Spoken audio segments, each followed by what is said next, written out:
So টি sine theta গুলো radially বাইরের দিকে কাজ করছে, সেজন্য একটা সার্কেলের বাইরের দিকে টি সাইন থিটা গুলো সব যদি কাজ করে তো টোটাল টি সাইন থিটা সামেশন কত হবে? 0। সো টোটাল টি সাইন থিটা সামেশন টি সাইন থিটা কেন 0 হলো? This is the reason. কারণ কি, তার আউটওয়ার্ডের দিকে সব জায়গায় শুধুমাত্র টি সাইন থিটা কাজ করছে।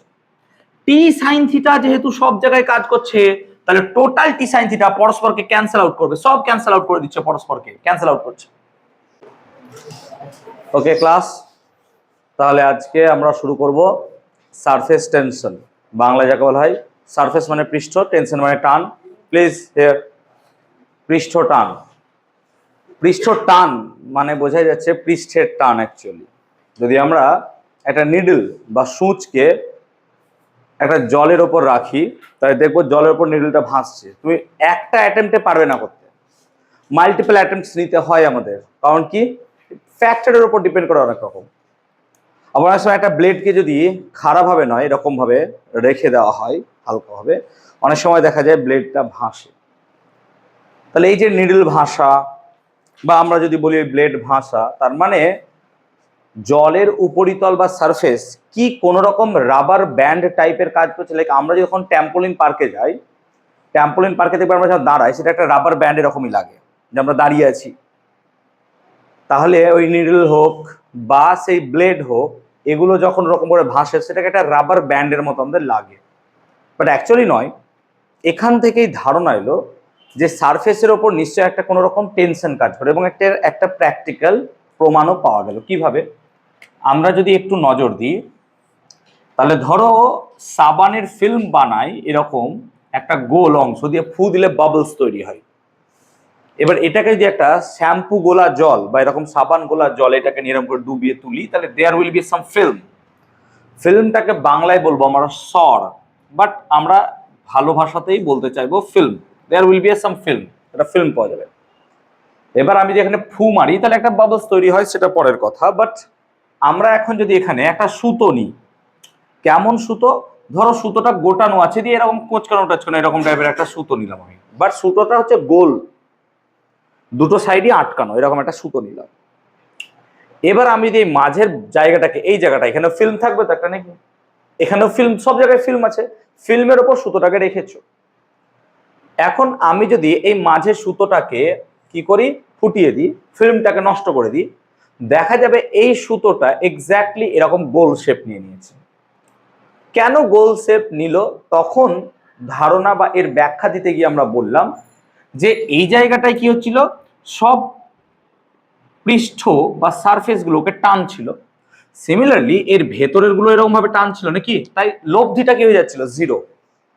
যেহেতু সবগুলো একে অপরকে টানছিল, ভেতরের পৃষ্ঠ বা ভেতরের ফিল্ম অ্যান্ড বাইরের ফিল্ম, সেই জন্য এর টোটাল রেজাল্ট্যান্ট হয়ে গেছিল 0। সেই জন্য এইভাবে চুপচাপ ছিল। এবার দেখো টোটাল রেজাল্ট্যান্ট যদি তোমার 0 হয়ে যায়, তাহলে তো ওর কোনো চেঞ্জেস আসবে না, না? এবার যখন আমি একে ফুটিয়ে দিয়েছি, অ্যাট দ্যাট মোমেন্ট এই জায়গাটায় ফোর্স 0, তাহলে এই ফোর্স গুলো সব দিকে সমানভাবে কাজ করছে, বিকজ আমরা এটাকে ইচ্ছা করে বর্গাকার বলছি, গোলাকার নিয়েছি। তাহলে এর চারিদিকে সমানভাবে একটা বল প্রয়োগ করছিল, তার ফলে কি হচ্ছে, ও একটা গোল শেপ নিয়েছে। যদি কোনো একটা বডির চারিদিকে সমানভাবে বল কাজ করে, তাহলে সেটা একটা গোলকের আকার ধারণ করে। কেমন ভাবে নিতে পারি? তোমরা ধরো যে মেঝেতে এরকম একটা এলোমেলো সুতো পাতিয়ে রেখেছো, তোমরা 15 জন বন্ধু একটা লাইন করে নিলে, এলোমেলো সুতোটাকে হাতে ধরলে, একসঙ্গে তোমরা দৌড়ালে, কি হবে? সুতোটা সাইজ গোলই হবে। তাহলে এরকম টাইপের স্ট্রাকচার দেখা গেলো। তাহলে এখানে বোঝা গেল এই যে বল প্রযুক্ত হচ্ছে, this is that tension. Tension মানে তো বল। সো এটা হচ্ছে সারফেসে কাজ করছে, সেই টেনশন, তাকে বলা হয় সারফেস টেনশন। হোয়াই? কেন এরকম হলো? সারফেস টেনশন কেন এরকম হলো? নাও তো হতে পারতো। এর মলিকিউলার যদি ব্যাখ্যা আমরা দিতে চাই, তাহলে ধরো আমার কাছে একটা জলের স্ট্রাকচার আছে, সে এরকম জলের একটা স্ট্রাকচার আছে, ঠিক আছে? এখন এই জলের মধ্যে বা তরল, ধরো এনি কাইন্ড অফ তরল, লিকুইড আছে, তোমার যে কোনো লিকুইড আছে, এই লিকুইডের মধ্যে কি হচ্ছে, আমার ধরো এখানে একটা বাল্ক মলিকিউল আছে। বাল্ক মলিকিউল মানে মিডলে কোনো একটা মলিকিউল আছে, ওয়াটার মলিকিউলই ভাবতে পারো। এখন এর চারিদিকেই তো মলিকিউল আছে ওয়াটার, তার জন্য এদের মধ্যে একটা কোহেসিভ ফোর্স কাজ করবে, কোহেসিভ, যাকে বাংলায় বলা হয় সংশক্তি বল। দুটো সিমিলার মলিকিউল, যেমন ওয়াটার এলিমেন্ট অ্যান্ড ওয়াটার এলিমেন্টের মধ্যে যে আকর্ষণ বল, that is called cohesive force. Whereas এটা ধরো গ্লাস দিয়ে তৈরি, এটা গ্লাস দিয়ে তৈরি, এই গ্লাসের সাথে ওয়াটারের যে আকর্ষণ তাকে বলি আমরা অ্যাডহেসিভ ফোর্স, আসঞ্জন বল, অ্যাডহেসিভ ফোর্স। এখন এই মলিকিউলের ক্ষেত্রে যেহেতু চারিদিকে কি আছে, আমার জল আছে, তাহলে একটা কোহেসিভ ফোর্স বিটুইন এই মলিকিউল অ্যান্ড আদার ওয়াটার মলিকিউলের মধ্যে কাজ করছে। যেমন মানুষের আকর্ষণ বল অনেক বেশি হবে, মানুষের সাথে কুত্তার আকর্ষণ বল একটু বেশি হয়, আমাদের মানুষ নেচার খারাপ অ্যাকচুয়ালি, ঠিক আছে। আমরা রাস্তার কুকুরকে বেশি ভালোবেসে ফেলি, ঘরের কুকুরকে ভালোবাসে ফেলি, লাইক ঘরের কুকুর প্রিন্স আর প্রিন্সেস ট্রিটমেন্ট পায়, আর রাস্তায় কোনো লোক পড়ে থাকলে তাকে আমরা খাবার দিতে পারি না, খারাপ লাগে এই জায়গাটায়। দেখো তোমার টাকা আছে, তুমি কুত্তা বিড়াল পোষতেই পারো, কোনো ব্যাপার নাই, তুমি কুকুরকে 10,000 টাকার মাসে ইনভেস্ট করলে পরে বাড়িতে যে খাবার পাচ্ছে না তাকেও তুমি পাড়া দুটো দিতে পারো একবেলা খেতে। আমার এটা পার্সোনাল ফিলিংস, ঠিক আছে। আমার বাড়িতেও প্রচুর বিড়াল আছে, দেখবো মাঝে মধ্যে স্ট্যাটাস দিই, কিন্তু এটা দেখা উচিত, বটে পারছে না। এখন এই মলিকিউলের ওপর চারিদিকে কি হচ্ছে, এরকম করে বল প্রযুক্ত হচ্ছে। সো এর ক্ষেত্রে রেজাল্ট্যান্ট ফোর্সটা আমার কি হয়ে যাচ্ছে, 0। সো এ ব্যাটার ওপর কোনো রকম অ্যাট্রাকশন ফোর্স আর কাজই করছে না, বিকজ অল দ্য ফোর্সের সামেশন কি হয়ে যাচ্ছে আমার 0। তো এর ওপর কোনো রকম বাধ্যকতা ভাবে লায়াবেলি কোনো ফোর্স কাজই করছে না। অ্যাকচুয়ালি ফোর্স কাজ করছে, বাট রেজাল্টেন্ট ফোর্স তো কাজ করছে না, সো অ্যাকচুয়ালি কোনো ফোর্সই নাই। কিন্তু if we treat a molecule of surface, একটা সারফেসের মলিকিউলের কথা ভাবো, ধরো এটা একটা সারফেসের মলিকিউল, সে এই সারফেসের মলিকিউলের ওপরে তো আর কিচ্ছু নেই, কিন্তু এই দিকে তো মলিকিউল ভরে আছে, তার মানে এই দিকের মলিকিউল ওকে টানছে, এই দিকের মলিকিউল, এই মলিকিউল, সব মলিকিউল ওকে নিচে টানছে, কিন্তু ওপরে টানার ব্যক্তি আর কেউ নাই। তার মানে সারফেস মলিকিউলের ক্ষেত্রে ওপরের দিকে টানার ওকে কেউ নেই, তার মানে এই দিকের জন্য তার উপর কোনো ফোর্স কাজ করছে না, সো এর রেজাল্টেন্ট কোনোদিন 0 হবে না। অর্থাৎ এখানকার প্রত্যেকটা মলিকিউল নিচের দিকে একটা ফোর্স অটোমেটিক্যালি রেজাল্টেন্ট পাবে, এবং দিস ফোর্স ইজ, এই ফোর্সটাই এই সারফেস টেনশনের জন্য দায়ী। তাহলে একটা সারফেস মলিকিউলের ক্ষেত্রে সর্বদা নিচের দিকে একটা ফোর্স কাজ করছে, সেই ফোর্সের জন্য এই সারফেসটা একটা টান টান রাবার ব্যান্ডের মতো কাজ করছে। নট ফ্রম মাই ভিউ, আমি যদি দাঁড়াই পারবো না দাঁড়াতে, কিন্তু সেই রকম মলিকিউল যদি হয় বা সেরকম যদি কোনো ম্যাটার হয় যাকে রাখা যায়, লাইক একটা নিডল হতে পারে, সূচ, একটা ব্লেড হতে পারে, সেগুলো হতে পারে, তাহলে সেই ক্ষেত্রে এটা হতে পারে। এবার দেখো এই জায়গাটায় যে নিডলই ভাসবে, অন্য এলিমেন্ট লোহার ভাসে না, তাহলে নিডলের ওপরের অংশ আর এই জলের মধ্যে নিশ্চয়ই সেই অ্যাডহেসিভ ফোর্সটা আলাদা।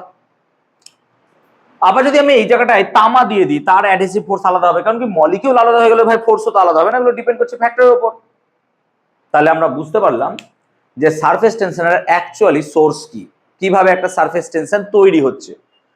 এটা তুমি তোমার ক্ষেত্রে ভেবো না যে এই অ্যাপ্লিকেশন তো বাবা এই তো রাবার ব্যান্ডের মধ্যে, তাহলে আমি গিয়ে দাঁড়াতে পারবো, এরকম নয়। অ্যাকচুয়ালি খুব মলিকিউলার ইভেন্ট, এটা মলিকিউলার ইভেন্ট, ঠিক আছে। এই মলিকিউলার ইভেন্টের জন্য এটা দায়ী, কিন্তু নট ফর দ্যাট যে আমি নিজে গিয়ে ওখানে দাঁড়িয়ে যেতে পারবো, no no no, that's not true actually, ঠিক আছে। ওকে, এখন যদি আমরা পৃষ্ঠ টান কাকে বলে ডিফাইন করতে চাই, তাহলে লজিক্যালি দেখো, আমি যদি এখানটাতে একটা এরকম ফিল্ম নিই, এটা ধরো একটা ফিল্ম মানে সর, এখানে যদি আমি একটা দাগ কাটি, এটা একটা দৈর্ঘ্য, তাহলে সারফেস টেনশন কোন দিকে কাজ করবে ভাই, এদিকেও কাজ করবে এদিকেও কাজ করবে, আর সারফেস টেনশন দুই দিকে সমানভাবেই কাজ করবে, তবেই তো দড়িটা সোজা থাকবে নাকি, হ্যাঁ না বলো। যদি এদিকে বেশি কাটতো তাহলে এইদিকে চলে যেত, এদিকে হলে এদিকে, ও তো সমানভাবে তার। সেই কারণে আমরা বলতে পারি যে সারফেসটা এরকম, তাহলে একটা যদি একক দৈর্ঘ্য বা ইউনিট লেন্থ তুমি কম্পেয়ার করো বা তুলনা করো, একটা একক দৈর্ঘ্য ইউনিট লেন্থ, তাহলে একক দৈর্ঘ্য বা ইউনিট লেন্থের ক্ষেত্রে আমার এই যে ফোর্সটা কাজ করছে, এটা ফোর্স তো কাজ করছে, কেমন ভাবে কাজ করছে না, তো এই লাইনের সাথে দেখো perpendicular, yes or no, but লাইনের সাথে পারপেন্ডিকুলার, তাহলে perpendicular to the length, perpendicular to the length, কথাটা খুব ভালো করে শুনবে। বাট কি হলো, দেখো সারফেসটা তো এরকম আর ফোর্সটা সারফেস বরাবরই কাজ করছে, ইয়েস অর নো? তাহলে এটা কি ট্যানজেন্ট টু দা সারফেস হবে, হ্যাঁ না বল? কারণ সারফেসের ওপর বরাবরই তো কাজ করছে, ইয়েস অর নো? তার মানে এটা হবে কি, বাট পারপেন্ডিকুলার টু দা লেংথের পারপেন্ডিকুলার, বাট সারফেসটা তো এইটা, আর ফোর্স সারফেস বরাবরই কাজ করছে, সারফেসের সাথে এইভাবে কাজ করলে পারপেন্ডিকুলার টু দা সারফেস বলতাম, yes or no? But force তো এইভাবে কাজ করছে, তার মানে but tangent to the surface. আমি কি কথাটা বোঝাতে পারলাম? ট্যানজেন্ট মানে হচ্ছে কি, স্পর্শক, নাকি স্পর্শকীয় ভাবে, অর্থাৎ সে বেটা কাজ করছে এমন ভাবে যে যে লেংথটা তুমি ধরেছো সেই লেংথের সাথে সে পারপেন্ডিকুলার আছে, বলছি লেংথের সাথে পারপেন্ডিকুলার আছে, বাট সে সারফেসের সাথে ট্যানজেন্ট। মানে কি, ধরো এইটা আমার একটা ফিল্ম, সে সাপোজ করো এটা আমার একটা ফিল্ম, এটা একটা আমার ফিল্ম, এই ফিল্মের ওপর এইভাবে ফিল্ম আছে, এবার এই ফিল্মে একটা দাগ কেটেছি, এটা সাবানের ফিল্ম, একটা দাগ কেটেছি, এবার এই দাগের ওপর ফোর্স কোন দিয়ে কাজ করছে, এই বরাবর তো, এবারও ফোর্স কাজ করছে, এইদিকে এদিকে কাজ করছে, তাহলে এই দাগের সাথে তো পারপেন্ডিকুলার, কিন্তু ফোর্সটা কাজ করছে তো স্পর্শক বরাবর, এমন তো নয় যে এই প্লেনের সাথে পারপেন্ডিকুলার কাজ করছে, নয়, প্লেন বরাবর কাজ করছে। তাহলে এরকম প্লেন ঘেঁষে যেগুলো যাবে সেগুলোকে কি বলবো, স্পর্শক, দ্যাটস কল্ড ট্যানজেনশিয়াল ফোর্স। কোথায় পড়েছিলাম, স্থিতিস্থাপকতাতে, মনে করে দেখ, ট্যানজেনশিয়াল আর একটা শেয়ারিং করাইনি, এসো আস্তে আস্তে এসো। তাহলে ইউনিট লেংথের উপর perpendicular to the length, but কি হচ্ছে, ট্যানজেন্ট টু দা ফোর্স। তার মানে আমরা পৃষ্ঠটানকে ডিফাইন করবো এইভাবে, পৃষ্ঠটান equal to force per unit length. কেমন ফোর্স হবে, এই হচ্ছে তার ডেফিনিশন। ফোর্সটা হতে হবে like this, this is the force, তাহলে perpendicular to the length but tangent to the surface, মাথায় রাখবো এইরকম ফোর্স হবে, বাই লেংথ হবে, এইটাই হবে পৃষ্ঠটান। সেজন্য পৃষ্ঠটান শুড বি ইকুয়াল টু কি, ফোর্স বাই লেংথ হবে, ফোর্স বাই লেংথ। তাহলে এর ডাইমেনশন কত হবে, ডাইমেনশন তো ফোর্সের ডাইমেনশন স্যার mlt - 2 আর লেংথের dimension l, so that mt to the power -2। Okay, আর কি হবে, ইউনিট, ইউনিট লিখতে হবে আমাকে, ইউনিট কি হবে না, তো ফোর্স হচ্ছে নিউটন আর এটা হচ্ছে মিটার, আর সিজিএস ইউনিট কি হবে, ডাইন বাই সেন্টিমিটার। এদের মধ্যে রিলেশন কি হবে, 1 নিউটন মানে কত, 10 two the power 5 dine, R 1 metre মানে কত, 10 স্কয়ার সেন্টিমিটার। আমি কি ঠিক লিখলাম, দেখতে একবার, তাহলে কাটাকুটি গেলে কত হয়, 10 কিউব নাকি, তাহলে মাথায় রাখবো 1 newton per metre should be equal to 10 cube dyne per centimetre. So এটা হচ্ছে conversion relation between SI and CGS. So এটা হচ্ছে এসআই ইউনিট, এটা হচ্ছে CGS unit of surface tension বা পৃষ্ঠ টান। তাহলে পৃষ্ঠ টান যেমন ভাষায় বলছি যে পৃষ্ঠের টান, অ্যাকচুয়াল কনসেপ্টটাই তাই পেলাম আমরা, পৃষ্ঠের টান। এখন পৃষ্ঠ শক্তি কাকে বলে, হোয়াট ইজ সারফেস এনার্জি? পৃষ্ঠ শক্তি বা সারফেস এনার্জি আমরা তাকেই বলবো, না তো একটা যে কোনো এরকম ফিল্ম নাও, ফিল্ম বলতে এরকম একটা যে কোনো ফিল্ম নাও, সাবানের স্বর, সাবানকে এরকম সাবানগুলা জলে যদি আমরা এরকম একটা ডুবিয়ে একটা ফিল্ম পাই, এই ফিল্মে ইউনিট এরিয়াকে যদি আমি ইনক্রিজ করতে চাই, তাহলে ইউনিট এরিয়াকে যদি আমি ইনক্রিজ করতে চাই, তাহলে যে পরিমাণ ওয়ার্ক করতে হবে তাকে বলবো আমরা সারফেস এনার্জি।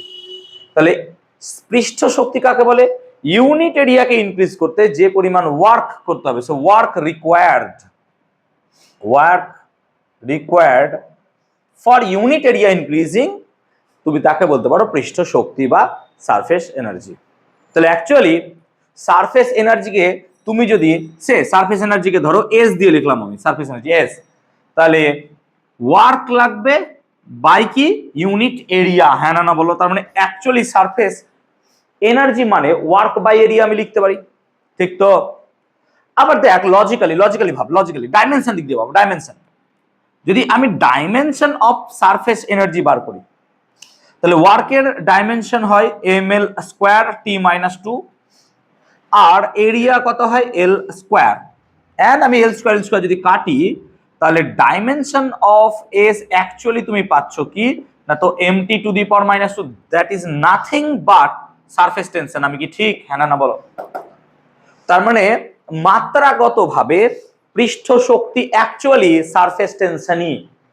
তার মানে সারফেস টেনশন আর পৃষ্ঠ শক্তি দুটো কি সেম, দুটো টার্মটাই শুধু আলাদা।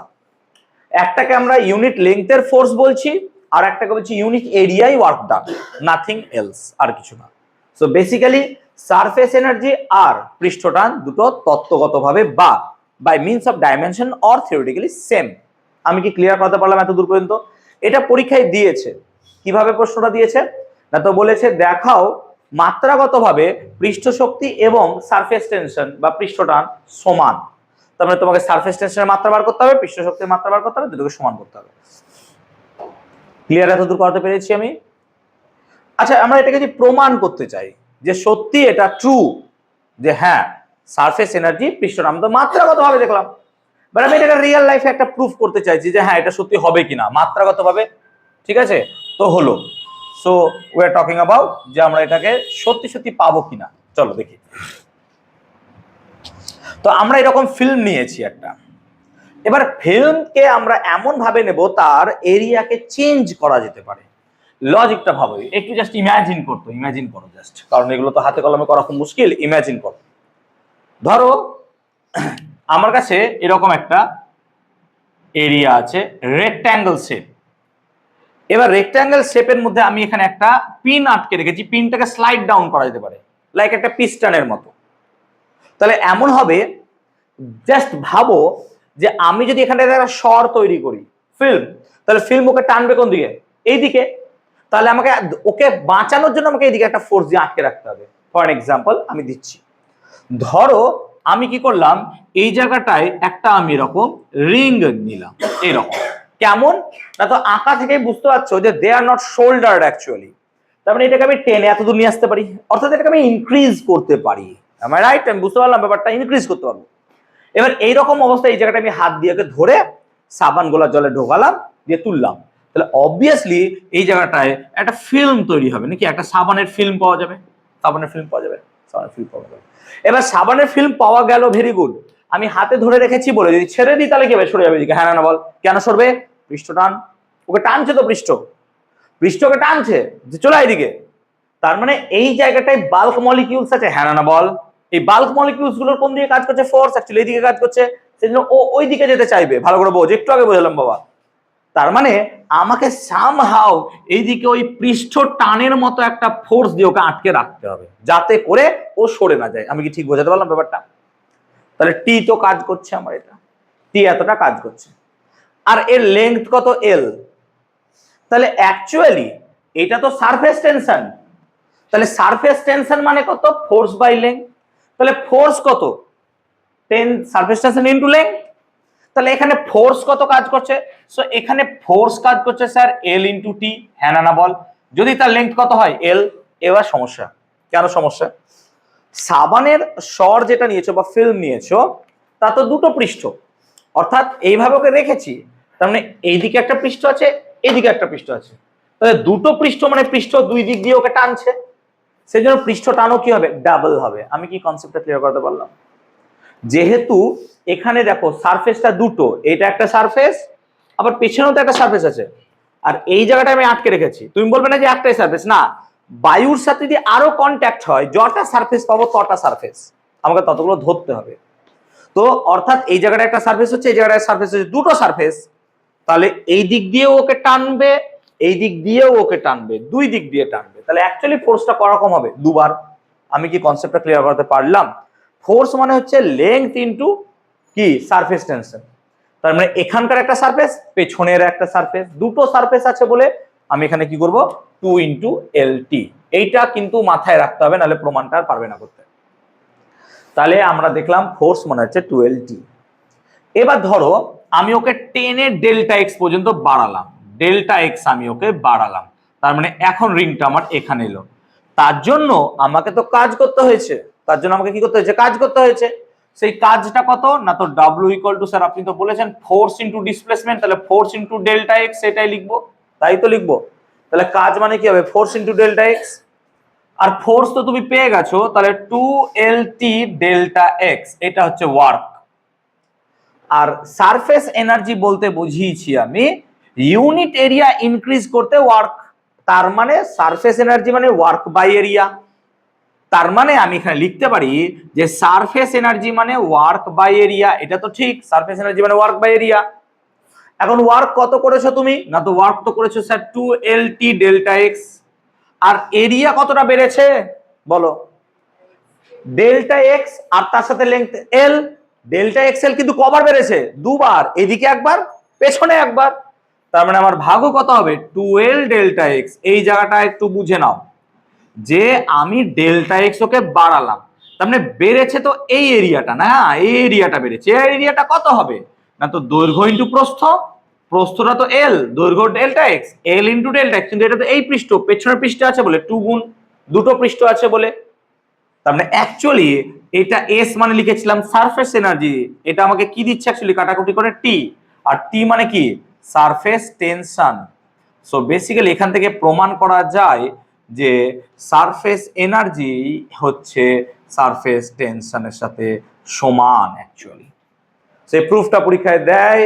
এর আগে যে আমি এত বকলাম সেগুলো সব লিখতে হবে, যদি না লেখো ডিসক্রেডিট, নাম্বার পাবে না। তার মানে এই যে ডায়াগ্রামটা করছো, ডায়াগ্রামটা বোঝাতে হবে তোমাকে 4 লাইনে, বেশি লাইনে লিখতে হয় না, 4 লাইন লিখলে হয়ে যাবে।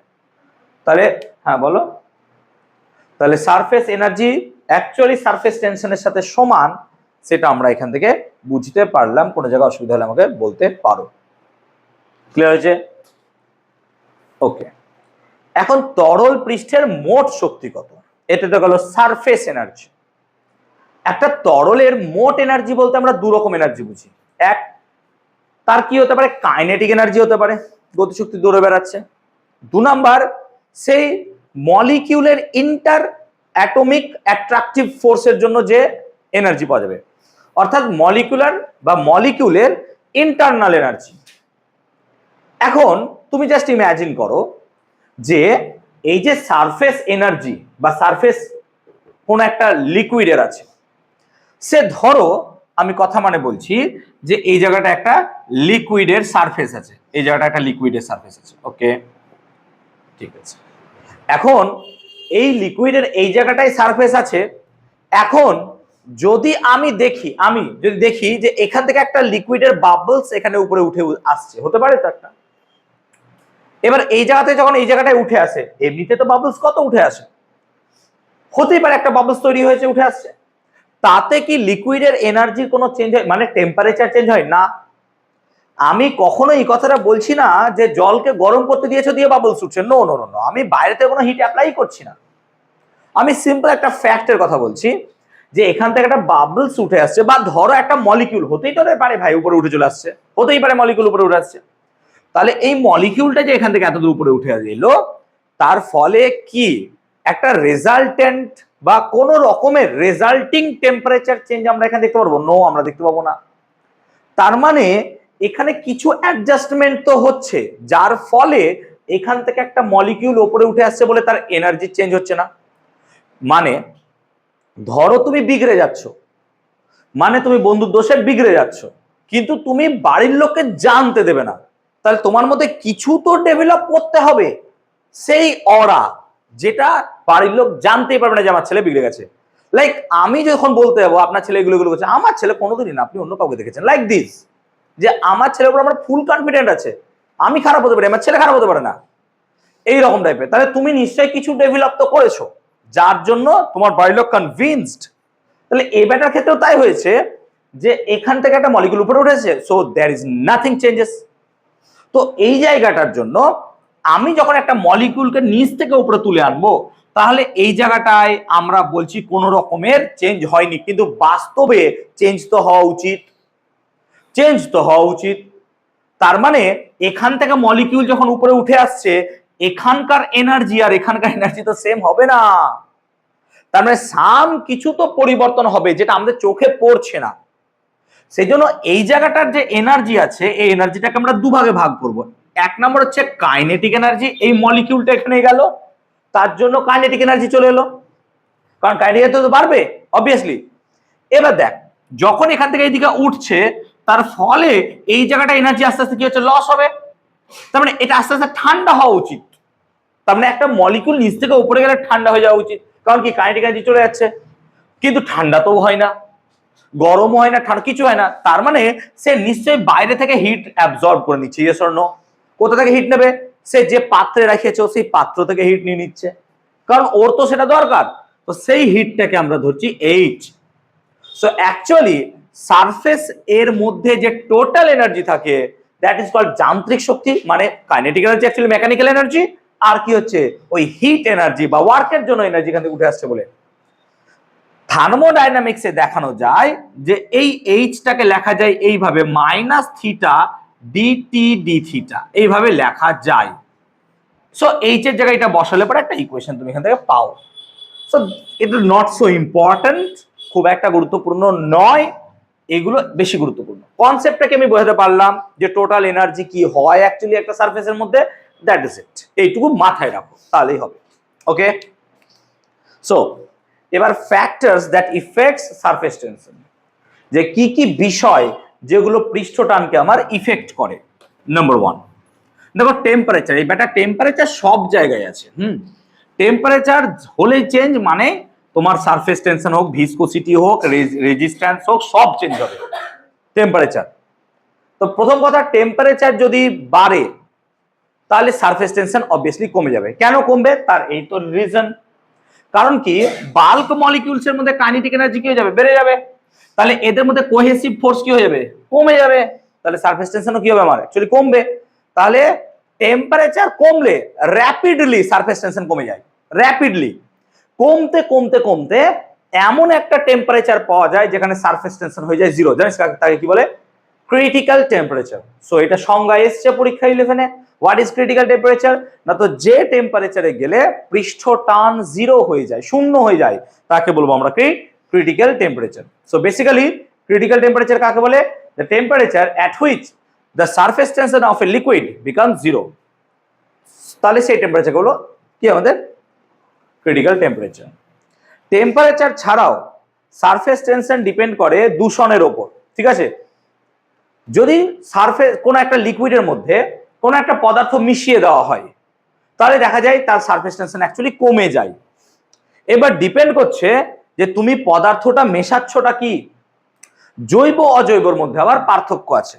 যেমন যদি আমি অজৈব পদার্থ মেশাই, অজৈব পদার্থ মানে ইনঅর্গানিক, যেমন NaCl, জলে যদি NaCl মিশিয়ে দাও সারফেস টেনশন বেড়ে যায়। তাহলে জলে যদি আমি NaCl মেশাই তাহলে সারফেস টেনশন বেড়ে যায়। এবার আমি খাদ্য লবণ জলে NaCl মিশিয়েছি, দিয়ে আমি কি চাইছি ওই সাবানের ফিল্ম বানাবো, হবে? কেন হবে না বলতো তাহলে? এবার কারণ পৃষ্ঠটান এত বেশি যে ও কি করছে ওই ফিল্মে থাকার পর টেনে নিচ্ছে, নাকি? হ্যাঁ না বল, অর্থাৎ ফিল্মটা স্থায়ী হতে দিচ্ছে না। কিন্তু আমি যদি ডিটারজেন্ট মেশাই পৃষ্ঠটান কমে যাচ্ছে।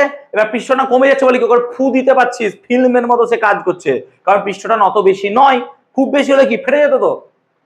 সেই জন্য খাদ্য লবণ বা সাধারণ লবণ মেশালে পরে পৃষ্ঠটান কি হয়ে যায়, অ্যাকচুয়ালি কমে যায়, সরি বেড়ে যায়। অজৈব পদার্থ মেশালে, আর জৈব পদার্থ মেশালে কমে যায়। সেম লজিক তেল। তেল যদি আমরা সর্ষের তেল দেখি, জলে সর্ষের তেল মেশালে পরে পৃষ্ঠটান কমে যায়। এটা 9-এ পড়েছিস। সেই জন্য আগেকার কালে যখন উত্তাল সমুদ্র হতো তখন কি করতো, নাবিকেরা সমুদ্রে তেল ঢেলে দিত। কেন তেল ঢেলে দিত? 9-এর কোশ্চেন এটা, কিন্তু তোদের পড়া উচিত। বরানগর মিশনে খুব আসতো কোশ্চেনটা, এমনি নর্মাল স্কুলেও আসতো। কেন তেল ঢেলে দিত? এবার উত্তাল সমুদ্র, এবার তেল যখন ঢালছো ওই জলের ওপর তেলের লেয়ার পড়ে যাচ্ছে, তার ফলে পৃষ্ঠটান কমে যাচ্ছে। এবার দেখ পৃষ্ঠ টান যদি কমে যায় জলগুলো কি হবে, দূরে দূরে পালিয়ে যাবে। হ্যাঁ না বল, পৃষ্ঠ টান তো কম, পৃষ্ঠ টান কম মানে কি জলগুলো দূরে দূরে পালিয়ে যাবে। তাহলে আমার এই জায়গাটা যে উত্তাল হচ্ছিল সেই উত্তালটার পরিমাণও কি হবে, কমে যাবে। সেই জন্য নাবিকের আগে কি তেল ঢেলে দিত। সেম লজিকে যদি আমরা দেখি একটা জলের মধ্যে কর্পূর ফেলে দাও, কর্পূর, এবার জলে কর্পূর ফেলে দিলে কর্পূরের সব জায়গায় জলে ঠিকঠাক ভাবে মেশে না। ধরো যে জায়গাটা খুব বেশি কন্ট্যাক্টে এলো সেই জায়গাটা জল খুব বেশি পরিমাণে কর্পূরের সাথে রিয়াক্ট করলো, তার ফলে কর্পূরের কিছু অংশের মধ্যে ঢুকে গেল, তারপরে ওই জায়গাটা দূষিত হলো। কর্পূর কি পদার্থ? অর্গানিক। কর্পূর তো অর্গানিক পদার্থ, অর্গানিক হওয়ার কারণে তার পৃষ্ঠটান কি হয়ে গেল, কমে গেল। তাহলে অন্য জায়গায় বেশি পৃষ্ঠটান, তার ফলে কি হচ্ছে, ও ছোটাছুটি করে বেড়াচ্ছে। পৃষ্ঠটানের জন্য পৃষ্ঠটান কি ফোর্স, তো ওকে তো ঠেলছে। আমি কি বলতে পারলাম ব্যাপারটা? সেম কারণে আমরা ব্যাপন বলি, যে পাতার ডগায় যদি কালি ফেলে দাও, দিয়ে পাতাটাকে যদি জলে ছেড়ে দাও, দেখবে পাতাটা ঘুরে বেড়াচ্ছে। এটা ট্রু, এটা ব্যাপনের জন্য হয়। এটা পৃষ্ঠটানও তো আমরা বলতে পারি নাকি, কালি অর্গানিক যদি তার মধ্যে দাও পৃষ্ঠটান কি হচ্ছে, কমে যাচ্ছে। ইনঅর্গানিক হলে কি হবে, বেড়ে যাবে। আলটিমেটলি ডিফারেন্স অফ কি পাওয়া যাবে, পৃষ্ঠটান। ডিফারেন্স অফ পৃষ্ঠটান এলো মানে সেখানে একটা ফোর্স জেনারেট করে যাচ্ছে, ও কি করছে, ওকে ঠেলে দিচ্ছে।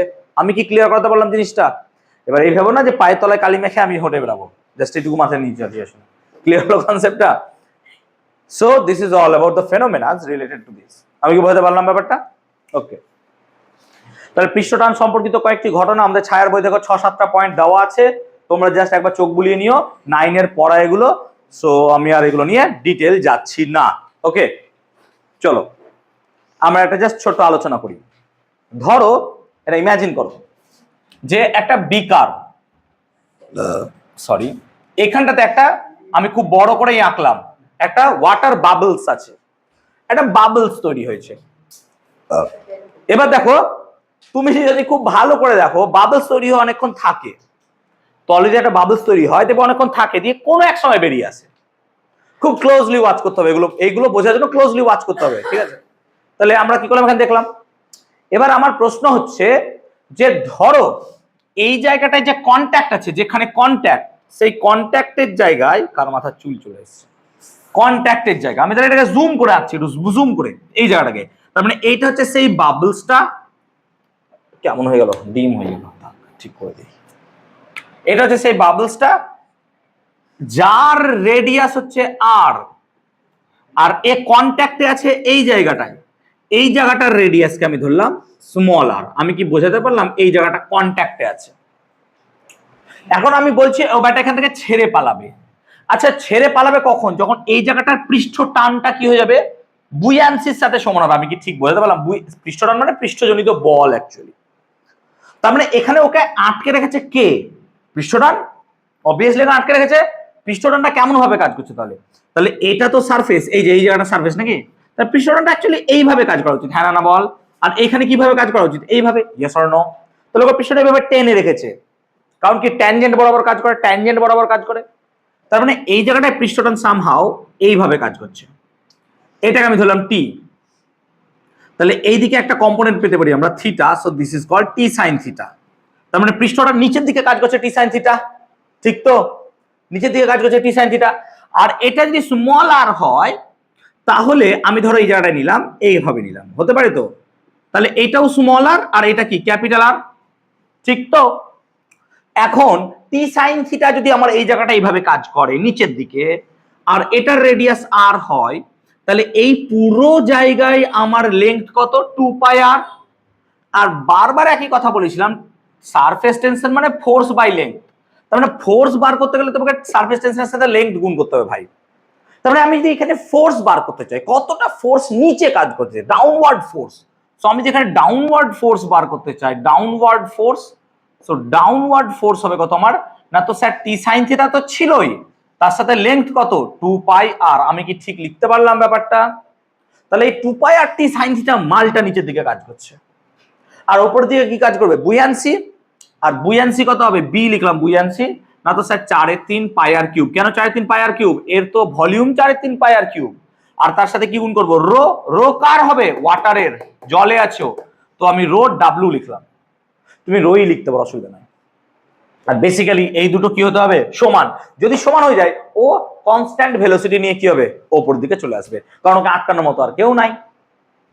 সো বেসিক্যালি আমি যদি তাই করি তাহলে 4/3 পাই আর কিউব রো ডাব্লিউ সমান টি 2 পাই আর টি সাইন থিটাকে ক্ষুদ্র ধরলাম, থিটা হবে। এখন এটা থিটা যদি দেখো তাহলে পরে এটাও থিটা হবে নাকি? ঠিক আছে, তাহলে দেখানো যাবে এটাও থিটা হবে। তার মানে স্মল আর বাই ক্যাপিটাল, তাহলে এটা জানি না, ট্যান থিটা নাও। তাহলে লজিক্যালি 4/3 পাই আর কিউব রো ডাব্লিউ সমান 2 পাই, এটা স্মল আর হবে না রে, স্মল আর টি, স্মল আর ছিল টি, থিটাকে ট্যান থিটা নিলাম। আর ট্যান থিটা মানে কত? লম্ব বাই ভূমি, small R by capital R. আমি কি ঠিক লিখতে পারলাম ব্যাপারটা? আর এখান থেকে আমাকে কি বার করতে চাইছি? যা ইচ্ছা বার করো, আমি স্মল আরটাকে ধরো বার করতে চাইছি। তাহলে লজিক্যালি আর আর স্মল আর নাকি, তাহলে আর স্কোয়ার, তার মানে লজিক্যালি আর স্কোয়ার সমান, তাহলে এখানে লেখো 4/3 পাই আর কিউব রো ডাব্লিউ এলো। আচ্ছা আর স্কোয়ার মানে টি 2 পাই আর, 2 পাই টি নিচে গেল আর ওপরে আর গুণ হলো, এটাই তো হবে নাকি? ঠিক তো? তাহলে এখান থেকে আমরা পেতে পারি, ঠিক লিখলাম তো? দেখে নে একবার, 2 পাই আর, হ্যাঁ ঠিক আছে। তাহলে এখান থেকে আমরা দেখতে পাচ্ছি পাই 2 পাই 2 দিয়ে কাটছে, তার মানে এখানে পড়ে থাকছে actually 2/3 R cube R to the power 4 rho W by T, এরকম কিছু, আর স্কোয়ার রুট করে দিলে বেরিয়ে যাবে। সো এই প্রবলেমটা তোমাদের এক্সাম্পলে দেওয়া আছে, হয়তো মনে হলো যে বুঝতে অসুবিধা হতে পারে, সেজন্য আমি অঙ্কটাকে চয়েস করলাম। ঠিক আছে, চলো দেখে নিও একবার। আগে অঙ্কটা বোঝাতে পারলাম, তোমাদের এক্সাম্পলে দেওয়া আছে, অসুবিধা নাই, তোমরা করে দেখো। ঠিক আছে, নাও আমরা এবার আলোচনা করব যে স্পর্শ কোণ বা অ্যাঙ্গেল অফ কন্ট্যাক্ট। দেখবে ছোটবেলায় পড়িয়েছিল টরিসেলির পরীক্ষায়, একটা 100 সেন্টিমিটারের যদি নল আমরা পারদ পাত্রে শূন্যস্থান করবো না, যে নলটা যদি শূন্যস্থান হয় এবং পারদ পাত্রে যদি তুলে দাও, তাহলে দেখা যায় যে পারদের তলটা কি হয়, এরকম উত্তল হয়। সেম কেস যদি আমরা জলের সাথে করি, তাহলে দেখা যাবে জলের কেসে তলটা হয় অবতল। সেম কেস যদি আমরা সিলভার দিয়ে করি, সিলভার, তাহলে দেখা যায় এই রকম হয়। তার মানে সিলভার লিকুইড অবস্থায়, বিভিন্ন লিকুইডকে যদি আমরা কাঁচের গ্লাসে রাখি, তাহলে তাদের সারফেসের অংশটা কারোর উত্তল কনভেক্স পাওয়া যাচ্ছে, কারোর কনকেভ, কারোর। কেন হলো? এটার ব্যাখ্যা করা যায় অ্যাঙ্গেল অফ কন্ট্যাক্ট দ্বারা, স্পর্শ। তাছাড়া আমরা এভাবে ভাবতে পারি। আগে অ্যাঙ্গেল অফ কন্ট্যাক্টটা বুঝি কি জিনিস। অ্যাঙ্গেল অফ কন্ট্যাক্ট কাকে বলে? আমি জুম করে এখানে করছি না তো, এইটা হচ্ছে ধরো আমার এই অংশটা, আর জল কেমন অবস্থায় আছে, সে জল এইভাবে আছে, বড় করে আঁকছি। এখন অ্যাঙ্গেল অফ কন্ট্যাক্ট বলতে বোঝায় যে যেখানে কন্ট্যাক্ট হয়েছে সেই কার্ভে, বক্রতায়, এখানে অ্যাঙ্গেল অফ কন্ট্যাক্ট হবে না, হলেও কত হবে বলছি, এই জায়গাটায় যেখানে কার্ভ হচ্ছে সেই জায়গাটায় তুমি একটা ট্যানজেন্ট আঁকো। তো সে এইটা হলো আমার ট্যানজেন্ট, আমি কি বলতে পারলাম ব্যাপারটা? এটা হলো সেই ট্যানজেন্টটা আমার, এটা হলো ট্যানজেন্ট। এবার এই ট্যানজেন্টটা তরলের অভ্যন্তর দিয়ে, ভেতর দিয়ে, ইনসাইড দ্য লিকুইড, ওই গ্লাস টিউবের সাথে যে পরিমাণ অ্যাঙ্গেল ক্রিয়েট করছে তাকে বলবো অ্যাঙ্গেল অফ কন্ট্যাক্ট। কেন বললাম? এইটাতে আসো, তাহলে বুঝতে পারবা। দেখো এই জায়গাটায় যদি আমি লাইক দিস সিচুয়েশনটা এরকম নি, হতে পারে তো নাকি এরকমই হবে, তাহলে এখানে কি হবে আমার angle of contact like this, এইটা ধরো স্পর্শক। এবার তোমার কাছে দুটো অপশন আছে, option number 1 this should be your, নাকি একটা হতে পারে আর এটা একটা হতে পারে, দুটো তো অ্যাঙ্গেল। এবার অ্যাঙ্গেল অফ কন্ট্যাক্ট কোনটা নেবো? সেই জন্য আমি বললাম ইনসাইড দ্য লিকুইড। তার মানে এটাও অ্যাঙ্গেল অফ কন্ট্যাক্ট হতে পারতো, বাট নো, ইনসাইড দ্য লিকুইডে যাবো, তাহলে এটাও নয়, এটা অ্যাঙ্গেল অফ কন্ট্যাক্ট। তো দুটোর ক্ষেত্রে তুমি অ্যাঙ্গেল অফ কন্ট্যাক্টের মধ্যে হিউজ দেখতে পাচ্ছ পার্থক্য। একটা হচ্ছে লেস দ্যান 90 ডিগ্রি নাকি, আর একটা হচ্ছে গ্রেটার দ্যান 90 ডিগ্রি। এবার দেখবে যে পারদ আর কাঁচকে মিশিয়ে দাও, কোনোদিন তারা মিশবে না, মানে এই সেন্সে যে পারদ কোনোদিন কাঁচকে ভেজাতে পারে না, কিন্তু জল কাঁচকে ভিজিয়ে দেয়। এবার জল কাঁচকে ভেজাতে পারে, তার কারণটা হচ্ছে যে অ্যাঙ্গেল অফ কন্ট্যাক্ট তাদের 90 ডিগ্রির কম। যে সমস্ত লিকুইডের অ্যাঙ্গেল অফ কন্ট্যাক্ট 90 ডিগ্রির কম থাকবে, তারা অবভিয়াসলি সেই ম্যাটেরিয়ালকে ভেজাতে পারবে। আর যাদের 90 ডিগ্রির থেকে বেশি হবে, তারা কোনোদিন তাকে ভেজাতে পারবে না। সেই জন্য আমরা যদি পারদকে মাটিতে ফেলে দিই, গোল গোল বাবলস আকার ধারণ করে নেয়, ভেজাতে পারবে না তো। কিন্তু জল ফেললে ওরকম বাবলস পাওয়া যায় না। জল ফেললে কি হবে? ও দুধ জোরে পালিয়ে যাবে, কারণ অ্যাঙ্গেল অফ কন্ট্যাক্ট 90 ডিগ্রি কম। সেই একই রিজন। তাহলে এখানে অ্যাঙ্গেল অফ কন্ট্যাক্ট কত হবে? স্যার এখানে যদি স্পর্শক টানেন কত হবে? না তো এখানকার স্পর্শক কি হবে? এইরকম ভাবে কাজ করবে নাকি, তাহলে অ্যাকচুয়ালি কত হবে? 0 ডিগ্রি। তাহলে অ্যাকচুয়ালি 0 ডিগ্রি হবে। ক্লিয়ার? তাহলে লজিক্যালি কার্ভেচার হলো। এবার এটা কেন হলো, হোয়াই, এটা কেন হলো?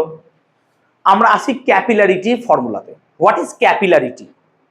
আমরা যদি সরু সলতে ইউজ করি, সেই সরু সলতে দিয়ে যদি আমরা কেরোসিনে ডুবিয়ে রাখি, দেখবো সলতে বরাবর উপরের দিকে কেরোসিন চলে এসছে। কেন হলো এটা? 2 নম্বর কোশ্চেন। আমরা দেখবো বেলে মাটি, বেলে মাটি যদি ইউজ করো, বেলে মাটি বলছো তো বালির ভাগ যেখানে বেশি ভূগোলে পড়েছো, বেলে মাটির উপর দিক দেখবে শুকনো থাকে, কিন্তু তুমি কখনো দোআঁশ মাটির ওপর ভাগটা শুকনো দেখবে না, ও দেখবে সামান্য পরিমাণ হলে হালকা হালকা ভেজে ভেজে ভাব থাকবে। তাহলে বেলে মাটির সাথে এই পার্থক্যটা কেন হলো? দেখা যায় যে যদি কোনো একটা খুব সরু নল, লাইক একটা রিফিল, রিফিল যেমন হয় ওরকম সরু একটা নল যদি কোনো একটা তরলে ঢোকানো হয়, তখন দেখা যায় due to the adhesive force, adhesive মানে ওই লিকুইডের সাথে ওই কন্ট্যাক্ট, তখন এই মলিকিউলগুলো এখানে বেশি আটকে যায়। তার মানে আমি এটা জুম করে আঁকতে চাই, তার মানে লজিকটা হচ্ছে এইরকম, এটা মিটিয়ে দিলাম যেহেতু বুঝে গেছো। তার মানে লজিকটা হচ্ছে এরকম, যেগুলো কাঁচের গায়ে গায়ে লাগা মলিকিউল আছে সেগুলো বেশি পরিমাণে কাঁচের দিকে উপরে উঠে যায় রাদার দেন দিস। আমি কি বোঝাতে পারলাম ব্যাপারটা? তাই দেখো এইরকম টাইপের একটা স্ট্রাকচার নিয়ে নিচ্ছে, ঠিক আছে। আবার যাদের 90 ডিগ্রি কম তারা কি হচ্ছে, এরকম স্ট্রাকচার নিতে পারবে না, তারা তো গায়ে এখানে লাগবেই না, ফোর্স কম, রিপেল করে। সেই কারণে লজিকটা এরকম হয় যে ক্যাপিলারি টিউব, ক্যাপিলারি টিউব এগুলোকে বলে ক্যাপিলারি টিউব, যেগুলো কি হয় ব্যাস খুব ছোট। ক্যাপিলারি কথাটা এসছে ক্যাপিলাস থেকে, CAPILLUS, আর এই ক্যাপিলাস মানে হচ্ছে চুল, অর্থাৎ ক্যাপিলারি টিউব এমন হবে চুলের মতো, ভাবতে পারো যে এত সূক্ষ্ম সরু চুল।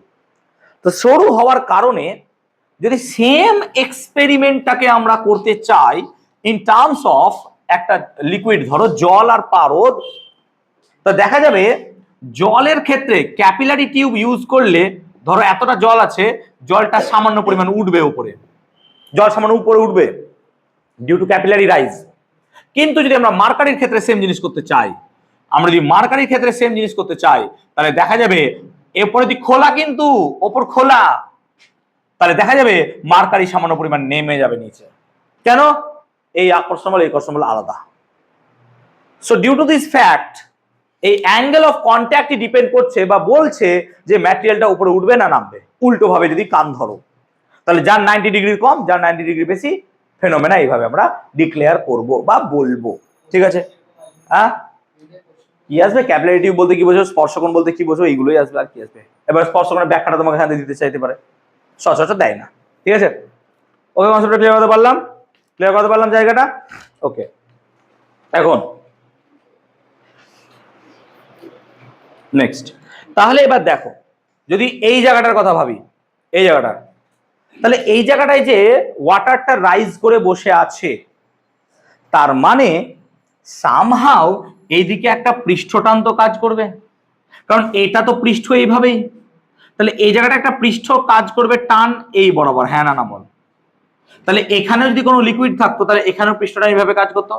তার মানে পৃষ্ঠটানটা এমন ভাবে কাজ করছে due to the angle of contact, যে এটা এইভাবে একটা ভয়েড জায়গা থাকছে, এই জায়গা যেমন এটা ভয়েড, ফাঁকা। তাহলে এখন আমি যদি জানতে চাই ক্যাপিলারি টিউবে কতটা হাইটে জল উঠবে সেটা আবার বার করব, তো সেটার ক্যালকুলেশন আমরা করতে পারবো বাই মিনস অফ পৃষ্ঠটান। চলো চেষ্টা করি, একটু দেখি শিখতে পারি কিনা, ঠিক আছে। ওকে, দেখো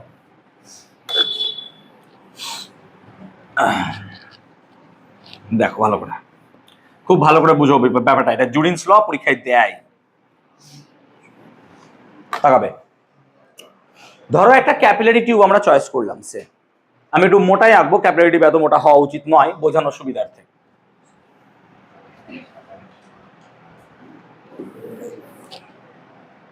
এরকম মোটা একটা ক্যাপিলারি টিউব আমরা চয়েস করলাম, দিস নট এত বড় মোটা হবে না ক্যাপিলারি টিউব, কিন্তু আমরা নিলাম। এবার জলটা ধরো এইভাবে আছে, সমান হয়েছে দুটো জায়গা, দেখিস তো, ঠিক আছে, মোটামুটি মোটামুটি সমান হয়েছে তো, হ্যাঁ ঠিক আছে হলো। তাহলে লজিক্যালি এই জায়গাটা একটা টান কাজ করবে এই দিক বরাবর, ইয়েস অর নো? এটা পৃষ্ঠটান তো। সিমিলারলি এই দিক বরাবর একটা পৃষ্ঠটান কাজ করবে এই বরাবর, এটাও পৃষ্ঠটান টি, ঠিক। এখন দেখ লিকুইডটা এভাবে রাইজ করেছে, তাহলে এই অ্যাঙ্গেলটা থিটা নিশ্চয়, এটাও থিটা নাকি, স্পর্শকোণ বা অ্যাঙ্গেল অফ কন্ট্যাক্ট। তাহলে এই টি কে আমরা দুভাবে ভাঙতে পারি। কিভাবে না, তো একটা থিটা হতে পারে, দেখ এই বরাবর যদি আমি দেখি টি এর বরাবর উল্টো ভাবি, তাহলে এই টি বরাবর একটা টি এইদিকে কাজ করতে পারে, জাস্ট অপোজিট। এই টিটা কি করছে, এই টিটা জলটাকে ওই ক্যাপিলারি বরাবর উপরে তোলাতে সাহায্য করছে, ইজ ইট নট রাইট? এই টিটা তো তাই কাজ করছে। তো এই টি এর যদি অ্যাঙ্গেল দেখো, তাহলে এটাও আমার কত হবে, থিটা। বিপ্রতীপ কোণ, এই টি কে দুটো ভাগে ভাঙতে পারি, একটা হচ্ছে এইদিকে টি সাইন থিটা, আর এটাকে কাজ করবে টি কস থিটা। এবার বলবি স্যার আপনি কেন এইটাকে নিলেন না? আমি রাইজের কথা বলছি, নট ডাউন।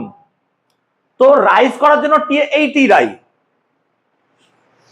সিমিলারলি এখানেও তাই হবে, এটা থিটা হলে এদিকে কাজ করবে টি কস থিটা, এদিকে কাজ করবে টি সাইন থিটা। তুমি জাস্ট ইমাজিন করো যে এইরকম একটা সিচুয়েশন, যে একটা এরকম একটা এরকম একটা বৃত্ত আছে, উপরে বৃত্ত আছে তো, এরকম একটা গোল, একটা গোল বৃত্ত আছে তো উপরে নাকি। এই বৃত্তের এই বাইরের দিকে টি সাইন থিটা সব জায়গায় কাজ করছে, হ্যাঁ না বল? ঠিক তো? তার টি সাইন থিটা গুলো টোটাল ক্যালকুলেশন করলে কত হয়ে যাবে? 0, কেন সবগুলো তো বাইরে কাজ করছে। সো টি সাইন থিটা গুলো রেডিয়ালি বাইরের দিকে কাজ করছে, সেজন্য একটা সার্কেলের বাইরের দিকে টি সাইন থিটা গুলো সব যদি কাজ করে, তো টোটাল টি সাইন থিটার সামেশন কত হবে? 0। সো টোটাল টি সাইন থিটা সামেশন টি সাইন থিটা কেন 0 হলো? This is the reason. কারণ কি, তার আউটওয়ার্ডের দিকে সব জায়গায় শুধুমাত্র টি সাইন থিটা কাজ করছে। টি সাইন থিটা যেহেতু সব জায়গায় কাজ করছে, তাহলে টোটাল টি সাইন থিটা পরস্পরকে ক্যান্সেল আউট করবে, সব ক্যান্সেল আউট করে দিচ্ছে, পরস্পরকে ক্যান্সেল আউট করছে। কিন্তু টি কস থিটা গুলো আর কাজ করছে না। টি কস থিটা বেটা ওপরেই কাজ করছে, মানে ওপরে ওঠার জন্য দায়ী সেই টি কস থিটাই, জলকে উপরে তোলার জন্য। Yes or no? তার মানে এইখানটাতে আমরা বুঝলাম যে সারফেস টেনশন কাজ করছে আমার কত না, তো সারফেস টেনশন কাজ করছে যেটা ওপরের দিকে তুলতে সাহায্য করছে, that is T cos theta. ঠিক। আর আমি এটুকু ধরলাম যে এটার রেডিয়াস হচ্ছে আর, এটার রেডিয়াস হচ্ছে আর। তাহলে এই জায়গাটায় ফোর্স কত কাজ করছে? ফোর্স, তাহলে একটু আগে বোধহয় বলেছিলাম সারফেস টেনশনের সাথে 2 পাই আর লেংথ গুণ করতে হবে, হ্যাঁ না বল? সারফেস টেনশনের সাথে লেংথ গুণ করতে হবে, 2 পাই আর গুণ করে দিলাম, এটা হচ্ছে ফোর্স কাজ করছে। তাহলে এখন জলটা তো উপরে উঠে আছেই, ঠিক তো? জল তো উপরে উঠে আছেই। তাহলে এই যে ফোর্স টি কস থিটা 2 পাই আর উপরে উঠে আছে জলটা, তাহলে এর ওজনও তো নিচের দিকে কাজ করবে, ইয়েস অর নো? জলটার ওজন তো নিচে কাজ করবে। এবার ওজন ভাবার জন্য তুমি ভাবো যে এই জায়গা থেকে যদি ওজন মেজার করো বা মাসটাকে মেজার করো, এইটুকু জায়গা বাদ থেকে যাচ্ছে নাকি। আর ক্যাপিলারি টিউব তো এমনিতেই কি নিয়েছিস, ছোট, তাহলে এইটুকু অংশ খুব বেশি হবে না, আই গেস এইটুকু অংশ খুব বেশি হবে না।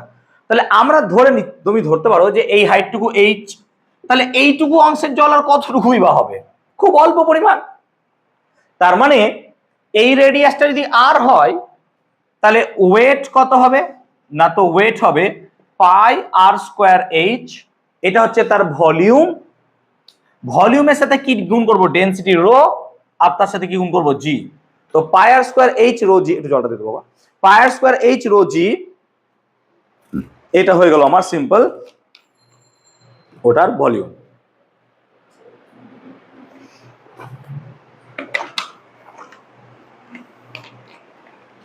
তাহলে এখান থেকে আমি দুটোকে ইকুয়েট করবো নাকি? তাহলে যদি দুটোকে ইকুয়েট করি, তাহলে টি কস থিটা ইন্টু 2 পাই আর সমান পাই আর স্কোয়ার এইচ রো জি। বার করতে চাইছি আমি এইচ, হাইট কত এইচে জল উঠবে। তো বেসিক্যালি এইচ মানে হবে তাহলে, আচ্ছা পাই পাই কাটি, আর একটা আর কেটে দিলাম, তাহলে এইচ মানে 2t cos theta by R rho G. এবার দেখ, একটা লিকুইডের সারফেস টেনশন টি তো কনস্ট্যান্ট, থিটাও constant, rho density constant, G constant. তার মানে basically H is proportional to কত? 1 by R, and H R equal to কত? তাহলে কনস্ট্যান্ট। এইটাকে বলা হয় জুরিনস ল। এটার মানে কি বোঝায়? যে নলের রেডিয়াস যত কম হবে জল তত বেশি উপরে উঠবে। তার মানে একটা এরকম মোটা পাইপ যদি নাও, ক্যাপিলারিটি তুমি খুঁজেই পাবে না, কেন? তার রেডিয়াস কি অনেক বেশি। আর যদি রিফিলের মতো নাও, তুমি ক্যাপিলারিটি খুঁজে পাবে। কিন্তু আমরা এখানে কি করে ফেললাম? ইরর। কেন ইরর করলাম? ওই যে মালটুকু ধরনি, ওইটুকু তো ধরনি তুমি, তাই না? তাহলে এখন যদি আমি পুরোটাকে ধরে এইটুকু বাদ দিয়ে দিতে পারি তাহলে হবে নাকি? হবে না? হবে না। তার মানে ভাব, এই পুরোটা থেকে আমি এইটুকুকে বাদ দেবো, হবে তো? তাহলে তো টোটাল ভলিউম পাবো। Yes or no? ব্যাপারটা কি বোঝা যাচ্ছে? আমি পুরো এখান থেকে নিয়ে নিলাম মালটাকে, দিয়ে এইটুকু বাদ দিয়ে দিচ্ছি। বা এরকম হতে পারে যে এইটুকু ধরলাম, এইটুকু বাদ দিয়ে দিলাম, এটাও তো হতে পারে। তাহলে আমার এখন লক্ষ্য হচ্ছে এই ভলিউমটা বার করা। আমি তাহলে এরর আর পাবো না। We are not finding the error. আমি এরর চাইছি না, যে না আমার ক্যালকুলেশন যেন এরর কিছু রকমের না হয়। নাও, তাহলে যদি আমরা এরকমই এরর না পেতে চাই, তাহলে জাস্ট ইমাজিন করো, তাহলে এইটুকু অংশের ভলিউম তো পাই আর স্কোয়ার এইচ। তাহলে অ্যাকচুয়ালি হচ্ছে পাই আর স্কোয়ার এইচ এইটুকুর ভলিউম, আর এই পুরোটার ভলিউম। ও বাবা, এবার একটা আলট্রা হাই ডেফিনিশন আছে, সব জায়গা খেয়ে ফেলেছে আমার। মানে 27 জিবি ফ্রি ছিল, 27 জিবি খেয়ে ফেললো।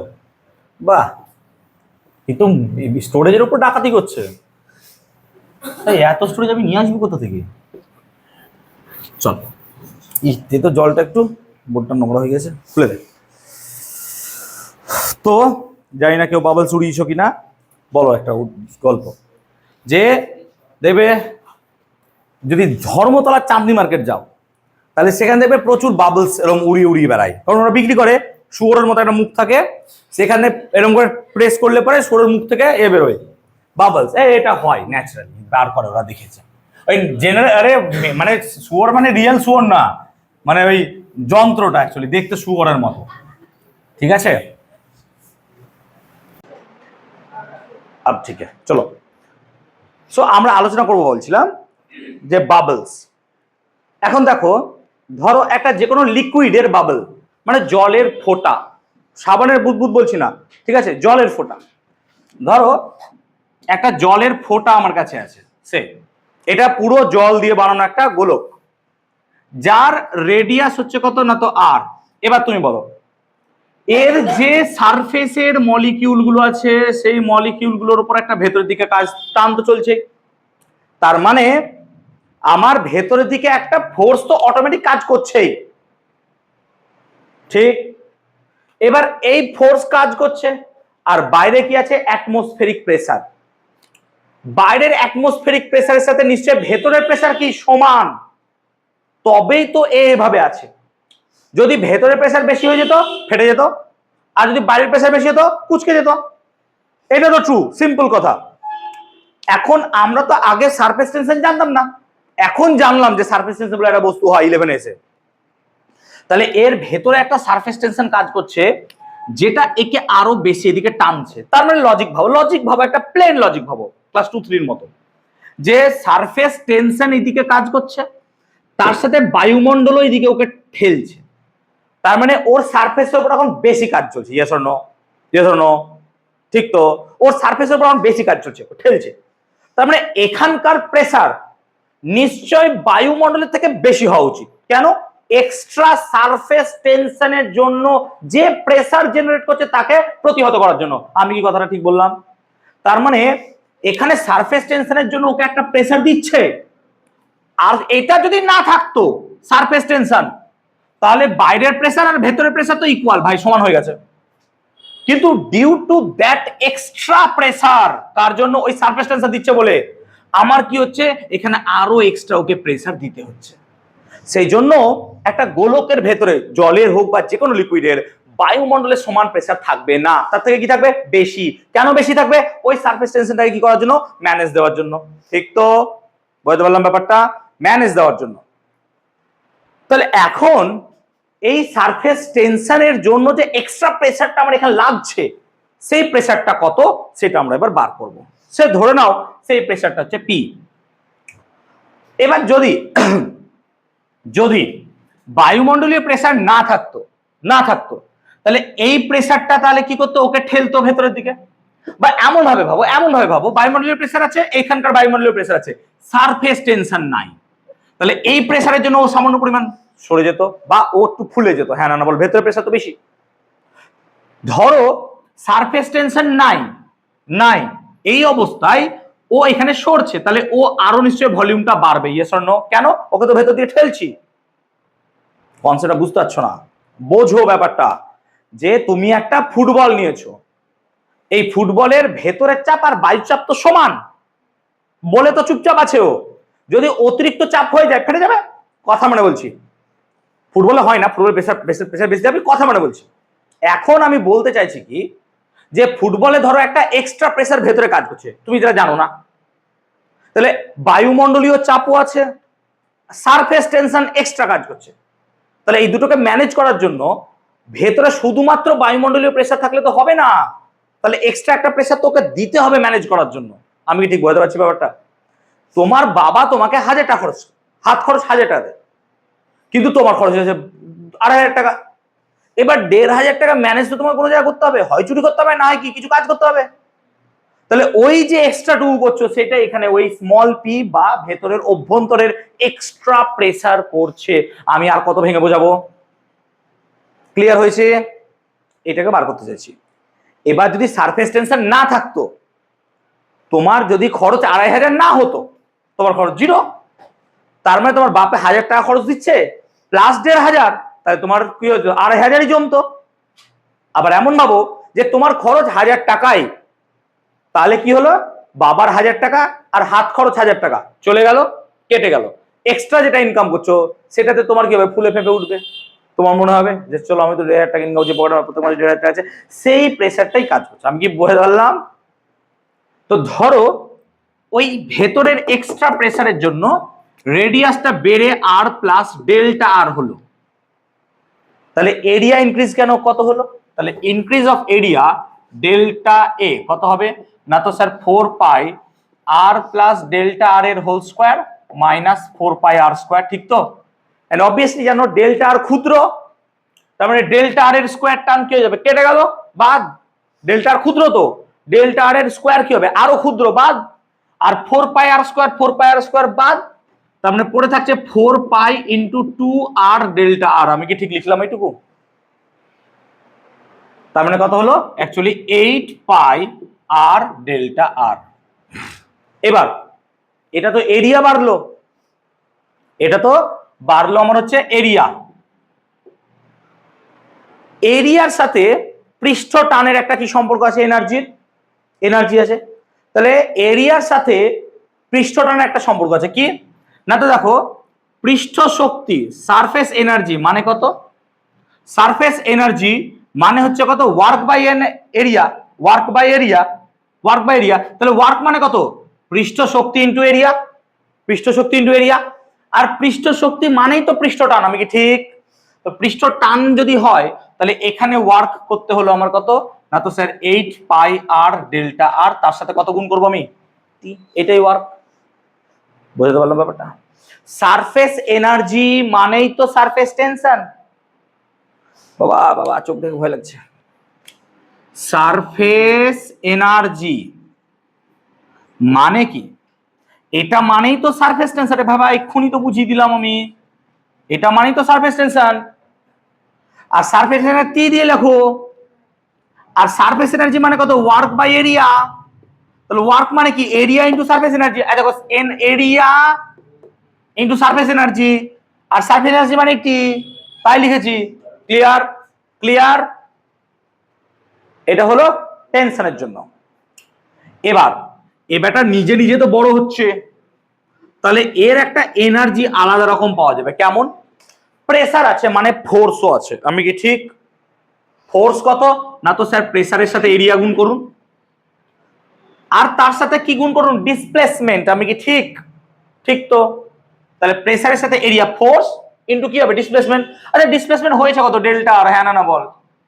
ঠিক তো? দেখ, আচ্ছা প্রেসার কত না? তো স্যার প্রেসার তো স্মল পি, প্রেসার কত? স্মল পি, এই প্রেসারটাই তো কাজ করছে। আর এরিয়া কত না? তো 4 পাই আর স্কোয়ার, হ্যাঁ না বল? এই এরিয়া, তাহলে 4 পাই আর স্কোয়ার ইন্টু ডেল্টা আর। ঠিক?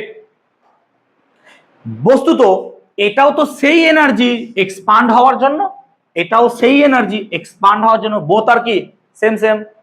তাহলে দুটো সেম করে দাও, তাহলে 8 পাই আর ডেল্টা আর টি সমান কত হবে তাহলে টি ইন্টু 4 পাই আর স্কোয়ার ডেল্টা আর।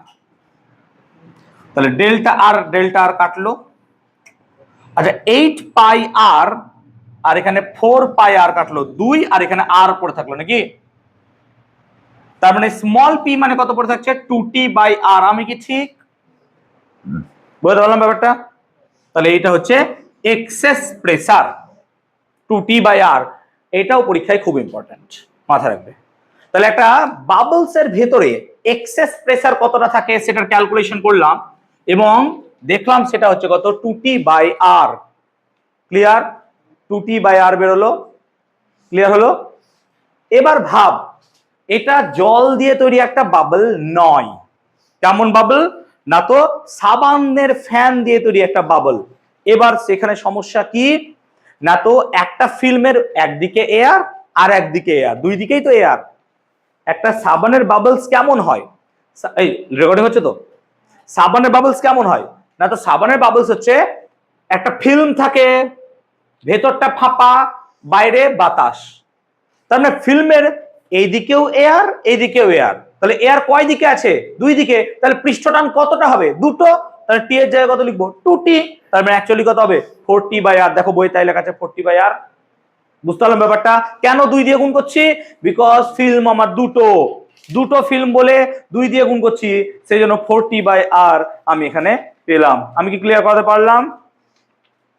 ক্লিয়ার হয়েছে? ওকে।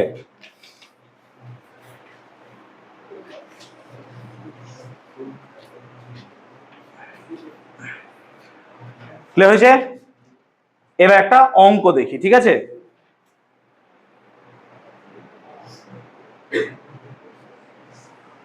ক্লিয়ার? এটা বোঝাতে পারলাম এত দূর পর্যন্ত? চলো, ধরো সরি, এ আর বি দুটো বাবলস আছে যাদের রেডিয়াস হচ্ছে এ আর বি। তাহলে দুটো বাবলস নিলাম আমরা, সে ধরো এটা একটা বাবলস যার রেডিয়াস হচ্ছে এ, এটা একটা বাবলস যার রেডিয়াস হচ্ছে বি। এই দুটোকে জয়েন করে একটা পেলাম আমরা নতুন বাবল যার রেডিয়াস হচ্ছে সি। ঠিক আছে? তাহলে আমি জানতে চাইছি এখান থেকে যে নতুন এইটার পৃষ্ঠটান টি কত, এটার পৃষ্ঠটান কত টি। ঠিক আছে, চলো।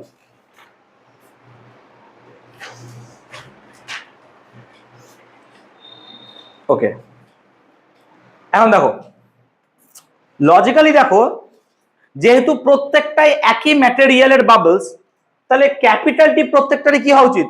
Same same. কিন্তু এখন এ আর বির রেসপেক্টে আমাকে সি এরটা বার করতে হবে।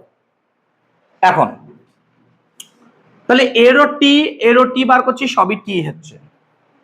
এখন আমরা যদি প্রেসারটাকে ভাবি, তাহলে বাইরের প্রেসার ধরো পি আর ভেতরের প্রেসার হচ্ছে P A, and obviously P এর মান পি থেকে কি বেশি? কতটা বেশি? না তো যদি একটা সাবান হয় 4t বাই আর, আর যদি লিকুইড হয় 2t বাই আর। আমি কি ঠিক বোঝাতে পারলাম ব্যাপারটা? তার মানে logically P A minus P should be equal to 4t by A. A কেন হলো? Radius A. তাই লজিক্যালি পি সমান কত? পি এ সমান কত? পি এ সমান হচ্ছে পি প্লাস 4t বাই এ। আমি কি ঠিক? সিমিলারলি আমি পিবিও লিখতে পারবো। পিবি কত হবে? P plus 4t by B. আর পিসি সমান কত? পি প্লাস 4t বাই সি। ঠিক? আচ্ছা ভলিউম গুলো কত কত হবে? না তো ভি এর ভলিউম 4/3 পাই এ কিউব, ঠিক। বি এর volume 4/3 pi B cube, and VC এর ভলিউম 4/3 পাই সি কিউব।